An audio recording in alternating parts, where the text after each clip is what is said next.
parce qu'à la CNIL, en fait, on a pris pour option de ne pas non plus brandir les risques en permanence dans nos interventions. On sait qu'on travaille sur des enjeux, sur des données personnelles, sur des fichiers, mais en même temps, surtout dans l'éducation numérique, c'est un peu facile de faire peur à un moment donné pour aussi former et faire de la pédagogie. Donc, on prend la mesure des choses et bien sûr, on décrit aussi l'environnement que vous connaissez vous-même, de notre environnement et notre écosystème numérique, où la donnée personnelle est au cœur de l'ensemble des évolutions technologiques. D'où la présence de la CNIL en permanence. Donc, quand on cite les technologies numériques qui sont facteurs, c'est vrai, de progrès et d'innovation, on constate aussi l'évolution de toutes les données de stockage dans le cloud. Donc le cloud, on ne sait pas toujours, n'est-ce pas, où est-ce qu'il est basé, en Europe ou aux États-Unis ou en Inde ou dans beaucoup d'autres pays. Donc là aussi, il y a des questions de sécurité des données pour faire appliquer les lois si elles sont applicables vers ces pays et ces destinations. Tous les capteurs, désormais, la géolocalisation qui accompagnent et qui laissent des traces. Et l'activité numérique dématérialisée aujourd'hui de presque l'ensemble de la société, des loisirs, des activités professionnelles. Là aussi, il y a une trace et un enregistrement de vos données. Donc, il y a aussi des bons réflexes à avoir. Et les risques, bien sûr, vous avez pu en entendre parler à travers la presse sur ces derniers mois, les risques aussi de failles de sécurité, de divulgation de données, de captation de données illégales, de détournement de données, d'usurpation d'identité. Ne serait-ce que, pour citer, il y a quelques mois, au moment où le RGPD, le règlement à la protection des données, entrait en vigueur le 25 mai 2018, il y avait l'affaire Cambridge Analytica. Donc, c'est un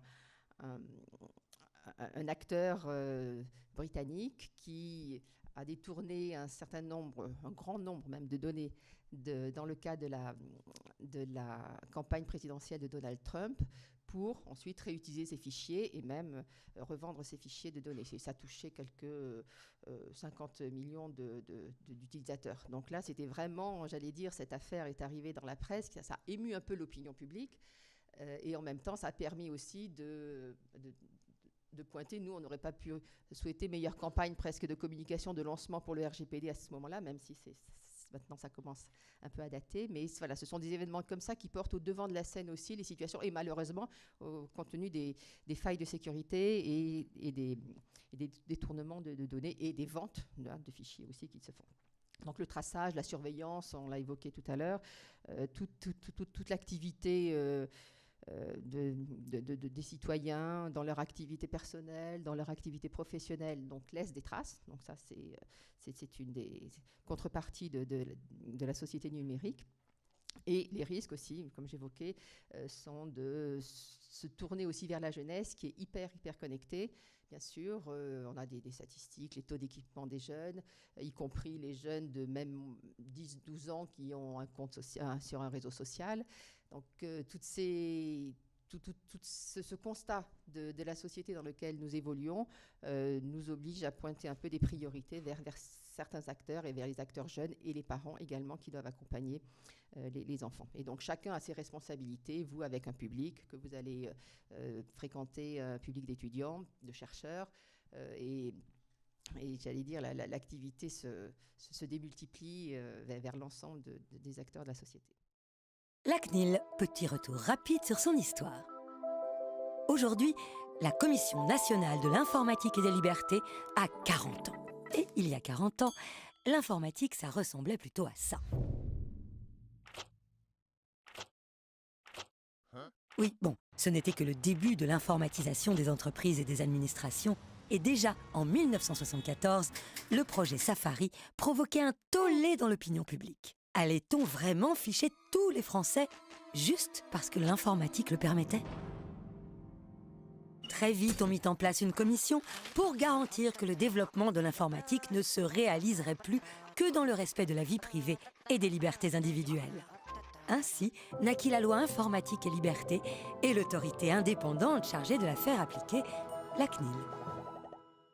Désormais, tous les grands fichiers administratifs informatisés devront être soumis à la CNIL pour avoir son avis, et elle le donnera. En 1981, le projet Gamin, qui devait collecter et détecter automatiquement les enfants à risque, est fermement retoqué par la CNIL.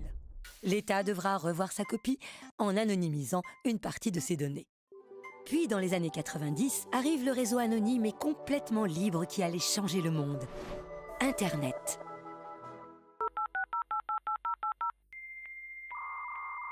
Oui, bon, pendant ce temps-là, les Français découvrent les joies du marketing et des cartes de fidélité. Mais lorsqu'ils se mettent au e-commerce, ils laissent aux marques le soin de les ficher. Pour encadrer les pratiques, l'Europe vote une directive en 1995 qui sera un tournant pour la CNIL. Elle pourra désormais sanctionner et autoriser, ou pas, les fichiers sensibles des acteurs privés. Dans les entreprises, elle s'appuiera même sur un réseau de correspondants bienveillants, les CIL, car il n'y a pas que la sanction dans la vie.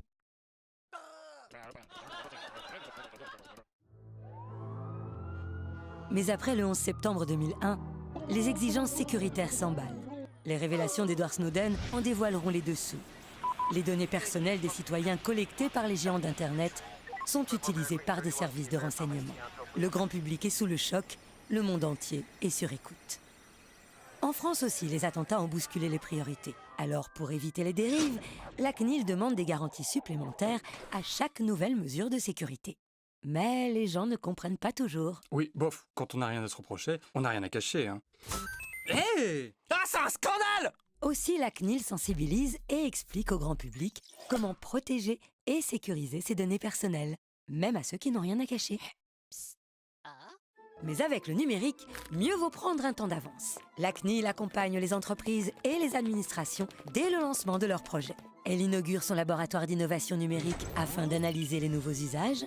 Elle anime la réflexion sur les enjeux éthiques du numérique et elle se rapproche des autres CNIL européennes pour parler d'une seule et même voix face aux grands acteurs internationaux.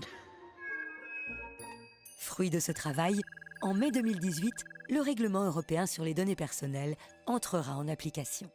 Tous les citoyens européens pourront demander le déréférencement d'une information grâce au droit à l'oubli et récupérer leurs données grâce au droit à la portabilité.